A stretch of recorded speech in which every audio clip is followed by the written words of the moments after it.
concerning God, family, duty, honor, country, which is what I go by, and I talk to the schools about what I believe. And of course, number one is God, because to me, there's nothing more important than the fact that we are a Christian nation, regardless of what atheists, ACLUs, or anybody else says.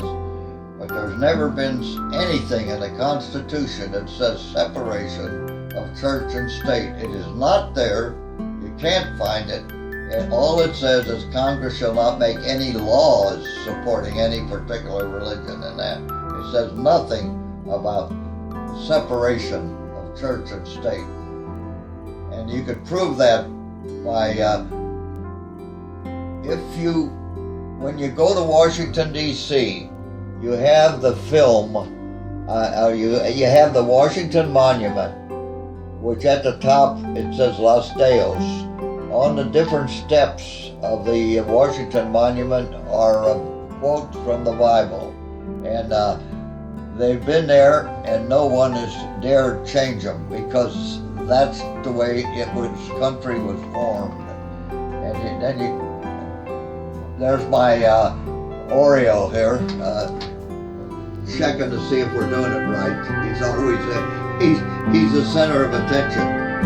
But anyway, we're going to just first off, I want to point out that in the book I begin with the fact that in 1892 February, the Supreme Court ruled that we were one nation under God, and it is still in the Supreme Court rulings and so forth, and it has never been repealed that we are one nation under God. And it was a Trinity Church versus the Supreme Court, and the Supreme Court reviewed the history and that of the United States and declared that we were really one nation under God. And the book by Newcomb, which tells you the whole story on my website, it's available, the Kindle version, gives you the reasons why this happened and how it came about, and gives you the rulings of the court in various sections of the law. And so it's there, it hasn't been repealed, and so many times I tell the schools about it, and a teacher may say, I don't believe that. I said, you got a computer there, turn it on and look it up, and it's there. So anyway, I also quote in my book the names of people who did a lot of praying, and they are, this book is by Our Sacred Honor by William Bennett, and the people who are featured in there is the prayers by Washington, Adams, Franklin, Rush, Hamilton, Webster, Wilson, Patrick Henry, and others. And so it's there, and you can't deny it. It is history. Dr. Vickery's book on George Washington lists in fact, all of the prayers just about that he ever said, and they are numerous. And so, again, some people say that Washington was not a Christian, and if you read what he said, you can't deny that he was. But yet there are people who do so. Also, if you go to Washington, D.C., you will see the Washington Monument, the Lincoln Memorial, and the Congress building, and the reflection pool and all of that. And I have, again, on my website and the emails I sent out, I have the story of Washington, if you walk around it, where you will find that it's shaped in a cross. If you go all the way around to the different monuments, and that it's shaped in a place of a cross, which was done on purpose. And people say, well, it just came out that way. You know, that's a bunch of bull when you say that, because it's not true. is there, it's evident. And people also in Supreme Court, you have mentions of the Ten Commandments, you have mentions of God. When the president, it was very interesting when the president gave his speech, the latest president, who said we were not a Christian nation, above his head, imprinted in the Capitol at the rostrum where he was talking, says, "In God we trust," right above his head. And so, where was he coming from? You know, I wonder many times today where he came from. So, there's all kinds of, in my book, there's all kinds of relationship as to what God means and how God got into the books and into our life. And he's been there all along. We just have not, many times, some of us have not looked for him. I'm taking a look here again at this. Let me go to another. Oh, and then when we get to family, I want to talk about family a minute. You know, there's so many people today who say they could only have 1.5 children because that's all they can afford. You know what? That's bull. I have a brother, and I show his picture in my book, that had 10 children, and he was just a truck driver. And his wife couldn't work because they had all these children. And so he supported them. On top of that, he was a member of the St. Vincent de Paul Society in the Catholic Church, and he did their barbecue for them every week. And as a member of the St. Vincent de Paul Society, he'd visit the needy people in the parish and take food and all of that. And he was my youngest brother, and he had 10 children, 7 boys and 3 girls, of which now is about 40 grandchildren, and there are some great-grandchildren now among them. And so, where are we coming from? Why can we say we can't afford this and we can't afford that? How many of you who say you can't afford it, do your children have cell phones, televisions, separate televisions, all this crap that they have, that they don't spend much time, and you don't spend much time with them because they're busy texting something or fooling around. And the teachers tell me, I noticed that particularly after lunch, if you're talking to a group, they'll fall asleep. And I wake them up, of course, so they don't fall asleep on me, but they do fall asleep. And the teachers, I asked them, why is that? And they said, because they're texting or communicating all night with this friend or that friend or that friend, so they get no sleep, so they sleep in the class. And there's nothing we can do about it. They say if they want to sleep in the class, we just try to wake them up, and if we can't wake them up, there's nothing we can do about it. So also in this book, God, Family, Duty, Honor, Country, I have the explanation of the dollar bill, what all of the things mean in our dollar bill, and it's quite lengthy. And a lot of people say how 13 is a bad number, but I do want to point out that there was 13 original colonies. There was 13 signers of the Declaration of Independence. There's 13 stripes on the flag. There are 13 steps on the pyramid. There are 13 letters in Almighty Christus. There is 13 letters in the Publius Lumum, and I'm reading here and it's a little dark. And here are 13 stars above the eagle, 13 bars on the shield, 13 leaves on the olive branch, 13 fruits, and if you look closely, 13 arrows. So all of the, and we say 13 is a bad number. When they made the dollar bill, they sure didn't think it was. And so there's a good story about the dollar bills in the book.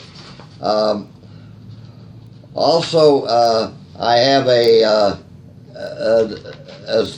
poem on the last salute, by an old soldier, and then we're talking about family, what happened there, and also want to point out on families. In the book, we also show various drawings that children made us in the early grades of when we went to the schools. The drawings that they had.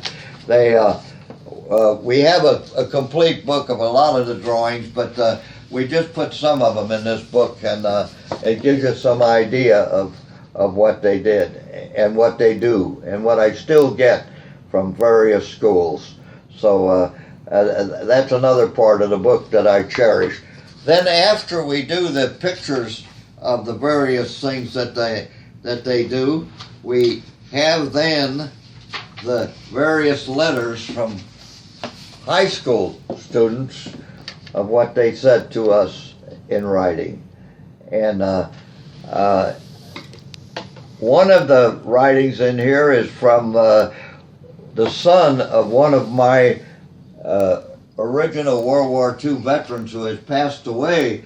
And he when I gave this book to the family, he read it and he says, "That's me." And so his letter is in here, and I didn't even notice that it was in there, but I thought that was neat that he did that, that I did that, and it was by accident, of course. I didn't recall who he was. And so then we get to the word of duty. And what is our duty to our country? And our duty is to support the country, to do what the Constitution says, to carry through with the requirements. And I'm looking here. Oh, and on there, when it comes to duty, there's so many people who want to be sheep. You know, there's sheepdogs, and wolves. And the answer to that is very simple. The sheep are people who will go with anything. They'll believe in things, but yet they'll do nothing. The sheep are the do-nothings. But the wolves are the ones that'll devour the sheep because of their sounding off and everything and attacking. But the sheepdog is between them. The sheepdog is the one that protects the sheep from the wolves. And who are the sheepdogs? They're your police departments, they're your Army, Navy, and military establishments that keeps the wolves off the sheep. So I've had many people say they hadn't heard that before, but that was written to a college where a girl at one time said, she said, what I'm doing is I won't honor Pappy Boyington because he got medals and all that, but he killed people in the war. And so this one group wrote the letter to this girl in this college and gave her the whole story of the sheep and the sheepdogs. So that's how come that got there. And call it off. I didn't get what you're...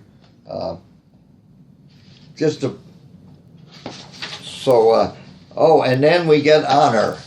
And in honoring, we talk about the people who passed away. Most of the people that really should be honored as those who gave their lives and in battle. And for the sake of that, plus in this book as well as in the website, I have the pictures of all the European cemeteries and the numbers of bodies buried there. I had somebody the other day at a meeting say, well, the bodies, when they brought the bodies home, they took the graves up and the stones aren't there anymore. Well, that isn't exactly true. In some cases, they may have taken them up, but in most cases, the people say, send the bodies home, but leave the markings where they were buried there. And I have seen that. I got a cousin and I got a brother-in-law that were buried in Luxembourg, and when they were brought home, their stones and grave sites were left intact because that's where they originally were buried. Captain Charles Barra, cousin of Yogi Berra, when he was my company commander, he was killed over there, and his body was brought back in 1948, but his gravesite still remained. So remember what I just said, that in many cases the gravesite is still there. And also we have a salute by an old veteran in here, the poem, and that's on the website. And we get into our country. We have a red, white, and blue written by a school person at the Freedom School. We have that poem written by that person. I believe that's on our website too. I'm pretty sure it is. But that is a girl wrote that poem, and I put it in the book because I thought it was very, very timely. And then in the patriots, of course, are those who stay with the country, stay with what we were, stay with where we came from. They know where we came from. They know where we're going. And there's so many people who listen to what you have to say, and they nod their head that they agree with what you're saying, but they do nothing. And you know, the saying is, there's a lot of people that believe in things, and they sit there and they believe in it, but they don't do anything until the train comes over, and when the train comes by, it runs over them, and they're gone. They've never done anything except say, we agree, but they didn't do anything about it. And if you agree, you should step in and do something. And that's a favorite saying. If you do nothing, nothing happens. If you do something, something will happen. Sometimes you make a mistake, but that's all right. Acknowledge your mistake and get on it and get it straightened out and do the right thing. And at the end of the book, what I did is my brother, who was in the Navy, I had him comment. Jerry McKinney, who was a lieutenant colonel in the Air Force and flew many missions, even including during the Cuban crisis when he was in a pilot of a B-52, and they were over Asia. And after they got back and after the crisis ended, the Cuban crisis with the missiles and that, and the Russians removed them. That when they landed, they were allowed to open what their mission was. And Jerry McKinney's mission was he would be the third plane, B-52, over the Kremlin to drop a bomb. And of course it never happened because it didn't have to do it. But that was his mission, that he found out what it would have been had he been ordered to strike. So, and also I have a scout, Jim Osball, who had a lot to do with scouting. I had him put a little thing in here about the Boy Scouts and their oath and so forth. And I was a Boy Scout, and you know how it goes. On my honor, I'll do my best, and to do my duty to God and my country. And now they want to, in many cases, in some of these scout troops, they want to do away with the word God in their oath. And there is a statement out very recently, in the last few weeks, where the scouts have been reduced at least 7%.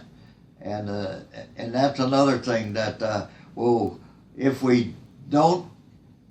if we don't step up and say what we really believe, we're going to lose our scouting and the young fellas that do so much in scouting, and it means so much to them and makes men out of them. And we're going to lose all of that if we don't get with it.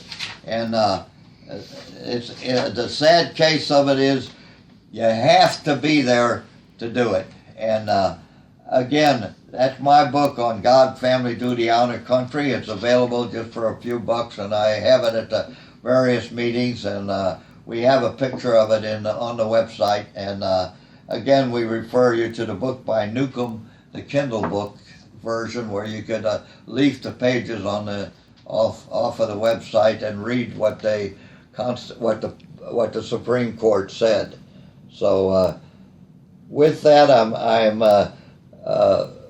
we got a lot more that we want to talk about, but right now I just wanted to be very emphatic about the case that we are one nation under God, and this bull that people put out that they could only have 1.5 child. You know what's going to happen? The Caucasian race in the United States is going to be wiped out because you won't have children because you're chicken. Number one, you want to go to work. Every woman figures she has to go to work. And if it is studied on a lot of the families, the women are going to work just to be associated with somebody else, and they pay more for the kids to be schooled. They pay more for the kids to be babysit and all that. And if they figure all of that out, it'd be worth a hell of a lot more for them to stay home and train their children to be what they ought to be instead of what they want to be. And that's the whole story. You got to do what you ought to do, not what you want to do. And I'll get started on preaching, and I'm not going to do it on this one. I'll preach a lot as time goes on. So I'm going to let you go now. God bless you. Amen.